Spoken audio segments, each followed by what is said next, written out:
আসসালামু আলাইকুম। আশা করি সকলেই ভালো আছেন। প্রিয় চাকরি প্রত্যাশী ভাই বোনেরা, মোংলা বন্দর কর্তৃপক্ষ থেকে একটি নিয়োগ সার্কুলার প্রকাশ করা হয়েছে, যেখানে বর্তমানে আবেদন চলমান রয়েছে। এটিতে কিন্তু বাংলাদেশের যেকোনো জেলার যেকোনো প্রার্থী চাইলে আবেদন করতে পারবেন এবং এটি সরকারি স্থায়ী একটি নিয়োগ সার্কুলার। যেখানে বেশ কিছু পদের সংখ্যা নিয়োগ সার্কুলারটি প্রকাশ করা হয়েছে। দেখতেই পারতেছেন মোটামুটি অনেক বড় একটি পদের সংখ্যা।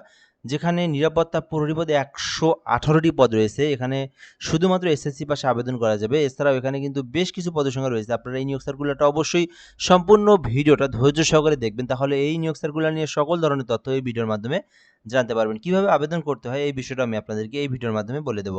অবশ্যই আপনারা শেষ পর্যন্ত দেখবেন। আরেকটা বিষয় বলে রাখি, যারা ইউটিউবে আমার এই ভিডিওটা দেখতেছেন, আপনি যদি নতুন হয়ে থাকেন অবশ্যই চ্যানেলটি সাবস্ক্রাইব করে রাখবেন। বাংলাদেশের সকল নিয়োগ সার্কুলার আপনি আমাদের মাধ্যমে জানতে পারবেন। আর Facebook page jobs plus BD, এখান থেকে যারা ভিডিওটা দেখতেছেন জবস প্লাস বিডি, অবশ্যই পেজটি ফলো দিয়ে রাখবেন। আমরা কিন্তু ফেসবুকেও নিয়োগ সার্কুলারগুলো আপলোড করে থাকি। আপনি কিন্তু ফেসবুকের মাধ্যমে সবার আগে জানতে পারবেন। তো যারা যেখান থেকে দেখেন না কেন অবশ্যই আমাদের চ্যানেলটি সাবস্ক্রাইব করে রাখবেন, লাইক কমেন্ট করে আমাদের সঙ্গে যুক্ত থাকবেন। তাহলে পরবর্তী নিয়োগ সার্কুলারগুলো প্রকাশ করার মাত্রই আপনি আপনার যে সামনে চলে আসবে, আপনি কিন্তু আমাদের মাধ্যমে জানতে পারবেন। নৌ পরিবহন মন্ত্রণালয় থেকে নিয়োগ সার্কুলারটি প্রকাশ করা হয়েছে, যেখানে বলা হয়েছে যে 20 জানুয়ারি 2026-এর মূল প্রাপ্ত ছাড়পত্রের আলোকে মোংলা বন্দর কর্তৃপক্ষতে সরাসরি নিয়োগের জন্য রাজস্ব খাতভুক্ত নিয়োগ সার্কুলার। এই ডেটটা কিন্তু আপনার হচ্ছে ছাড়পত্রের মেয়াদ, এটা কিন্তু বর্তমানে চলমান রয়েছে। এটা মে মাসের আবেদন একটি, যেটা কিন্তু বর্তমানে চলমান রয়েছে। এটি কিন্তু রাজস্ব খাতভুক্ত স্থায়ী নিয়োগ সার্কুলার। অস্থায়ী লেখা থাকলেও সকল চাকরি কিন্তু 2 বছর পরে স্থায়ী হয়ে যায়। এখানে বলা হয়েছে বাংলাদেশের প্রকৃত যে কোনো নাগরিক আবেদন করতে পারবেন। ছেলে মেয়ে উভয় প্রার্থীরা এই নিয়োগ সার্কুলারে আবেদন করতে পারবেন। ১ নম্বর পদের নাম চিকিৎসা কর্মকর্তা, যেখানে একটি পদ রয়েছে। ৫৩,০০০ টাকা পর্যন্ত বেতন, ২২,০০০ থেকে ৫৩,০০০ টাকা বেতন স্কেল।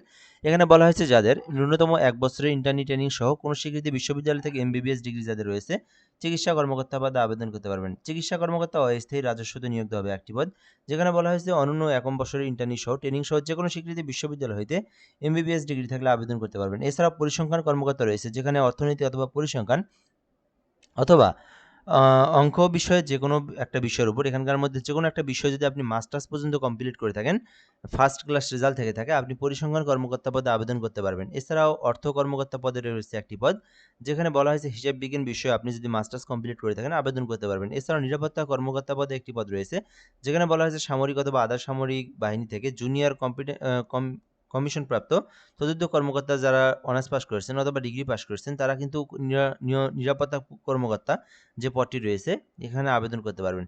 ট্রাফিক অফিসার রয়েছে, যেখানে 2টি পদ রয়েছে। যারা ১ম শ্রেণী মাস্টার্স কমপ্লিট করেছেন, অর্থাৎ যাদের রেজাল্টটা ফার্স্ট ক্লাসে মাস্টার্স কমপ্লিট করেছেন, আবেদন করতে পারবেন। সহকারী প্রকৌশলী নৌযানে নিয়োগ দেওয়া হবে, যেখানে একটি পদ রয়েছে। নৌ অথবা নৌ স্থপতি বিষয়ে মিনিমাম ১ বছরের বিষয়ে যারা অনার্স পাস করেছেন অথবা ডিগ্রি পাস করেছেন তারা আবেদন করতে পারবেন। যারা নৌ স্থপতি বিষয় নিয়ে যারা অনার্স ডিগ্রি পাস করেছেন আবেদন করতে পারবেন। সহকারী নিরাপত্তা পদে একটি পদ রয়েছে, যেখানে বলা হয়েছে অনার্স ডিগ্রি পাস, অর্থাৎ আপনি যদি অনার্স পাস করে থাকেন অথবা আপনি যদি ডিগ্রি পাস করে থাকেন, তাহলে আপনি আবেদন করতে পারবেন। এখানে বলা হয়েছে ৩ বছরের অভিজ্ঞতা থাকতে হবে, অর্থাৎ অনার্স ডিগ্রির পাশাপাশি ৩ বছরের কাজের অভিজ্ঞতা থাকলে আবেদন করতে পারবেন। এছাড়াও টেকনিশিয়ান পদ রয়েছে প্যাথোলজিতে, যেখানে একটি পদ রয়েছে। প্যাথোলজি নিয়ে যারা ডিপ্লোমা করেছেন অথবা প্যারামেডিক্স থেকে অথবা প্যারামেডিক্যাল যেটাকে বলে থাকি আমরা, ডিপ্লোমা অথবা প্যারামেডিক্যাল নিয়ে যদি আপনার সার্টিফিকেট থাকে, আপনি যদি ডিপ্লোমা পাস করে থাকেন অথবা প্যারামেডিক্যাল থেকে আপনি যদি পাস করে থাকেন, উত্তীর্ণ হয়ে থাকেন, তাহলে টেকনিশিয়ান প্যাথোলজিতে আবেদন করতে পারবেন। গবেষণা সহকারী পদে একটি পদ রয়েছে, যেখানে বলা হয়েছে অর্থনীতি, পরিসংখ্যান অথবা গণিত এই বিষয়ের উপর যদি আপনি অনার্স পাস করে থাকেন অথবা ডিগ্রি পাস করে থাকেন, তাহলে আবেদন করতে পারবেন। এছাড়াও রেডিওগ্রাফার রয়েছে, যেখানে একটি পদ রয়েছে। রেডিওগ্রাফি নিয়ে যারা ডিপ্লোমা পাস করেছেন আবেদন করতে পারবেন। এছাড়াও মেডিকেল অ্যাসিস্ট্যান্ট রয়েছে, যেখানে একটি পদ রয়েছে। শুধুমাত্র এসএসসি পাশেই আবেদন করা যাবে। কম্পাউন্ডার রয়েছে, যেখানে 2টি পদ রয়েছে। কম্পাউন্ডারশিপে সার্টিফিকেট সহ দ্বিতীয় কোনো স্বীকৃতি বোর্ড হইতে এসএসসি পাস থাকতে হবে, অর্থাৎ যারা কম্পাউন্ডারশিপ নিয়ে যারা এসএসসি পাস করেছেন আবেদন করতে পারবেন, ভোকেশনাল থেকে বেসিক্যালি।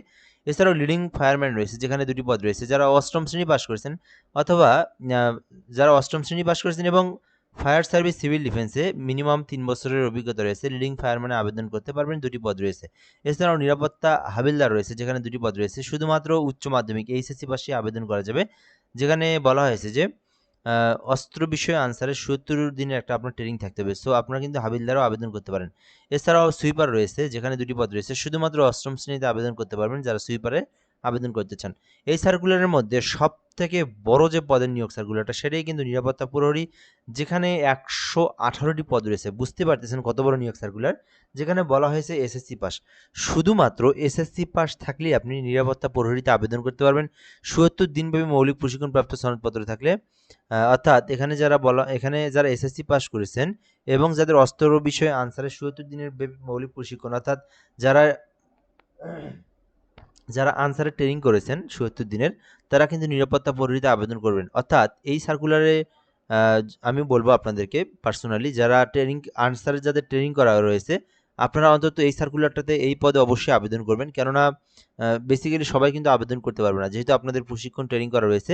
এই জন্য আপনাদের কিন্তু এখানে অনেকটাই আপনারা অগ্রাধিকার পাবেন। ঠিক আছে, অবশ্যই আপনারা আবেদন করবেন এই 118 পদের বিপরীতে। মোটামুটি বিশাল বড় একটি নিয়োগ সার্কুলার আনসারদের জন্য। সো এই ছিল মূলত পদের নাম, পদের সংখ্যা, বেতন স্কেল। আপনার শিক্ষাগত যোগ্যতা অনুযায়ী যে পদে আবেদন করতে ইচ্ছুক আবেদন করবেন। এর পরের বিষয়গুলো আমরা দেখবো এখান থেকে। আবেদনের বয়সটা কিন্তু 18 থেকে 32 বছর এর মধ্যে আবেদন করতে হবে। এবং কিভাবে আবেদন করবেন, আবেদনের প্রসেসটা আমি আপনাদেরকে বলে দিচ্ছি এখান থেকে। তো এখানে বলে দেওয়া হয়েছে, অনলাইনে আবেদনের ক্ষেত্রে প্রার্থীকে www.mpsjobsbd ওয়েবসাইটে প্রবেশ করতে হবে এবং এক বা একাধিক পদে আবেদনের ক্ষেত্রে প্রার্থীকে নিবন্ধন রেজিস্ট্রেশনের মাধ্যমে একটি অনলাইন অ্যাকাউন্ট তৈরি করতে হবে এবং অ্যাকাউন্ট তৈরির ক্ষেত্রে প্রার্থীকে অবশ্যই ইংরেজিতে নাম, মোবাইল নাম্বার, ইমেল, পাসওয়ার্ড প্রদান করতে হবে। অর্থাৎ আপনারা যারা আবেদন করবেন এই mpsjobsbd এই লিঙ্কে আপনারা ক্লিক করবেন। এইটা লিখে আপনারা গুগল ক্রোম ব্রাউজারে সার্চ করলে আপনারা একটা ফর্ম পেয়ে যাবেন।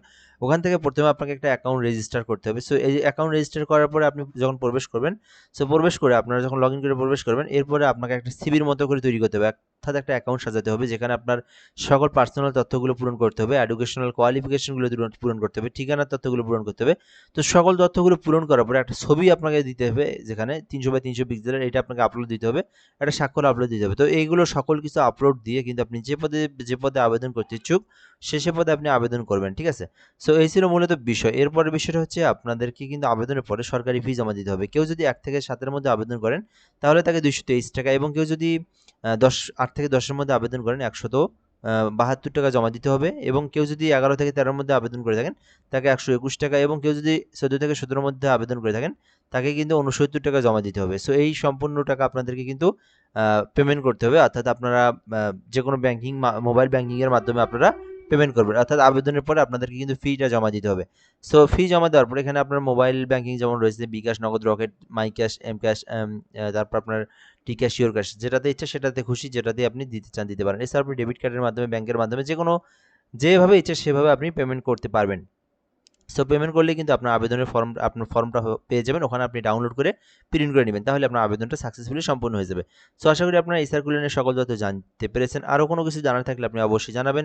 আর আমি শেষ কথা আবারও বলে রাখবো, অবশ্যই আপনি আমাদের সঙ্গে যুক্ত থাকবেন, সাবস্ক্রাইব করে রাখবেন। ফেসবুকে দেখলে জবস প্লাস বিডি আমাদের পেজে ফলো দিয়ে রাখবেন। আর এরকম নিয়োগ সার্কুলারগুলো জানতে বা আপনার কোনো কিছু আরও সার্কুলার নিয়ে জানার থাকলে আপনি কমেন্টে বলবেন, আমরা রিপ্লাই দিয়ে জানিয়ে দেবো ইনশাল্লাহ। ভালো থাকবেন, আসসালামু আলাইকুম।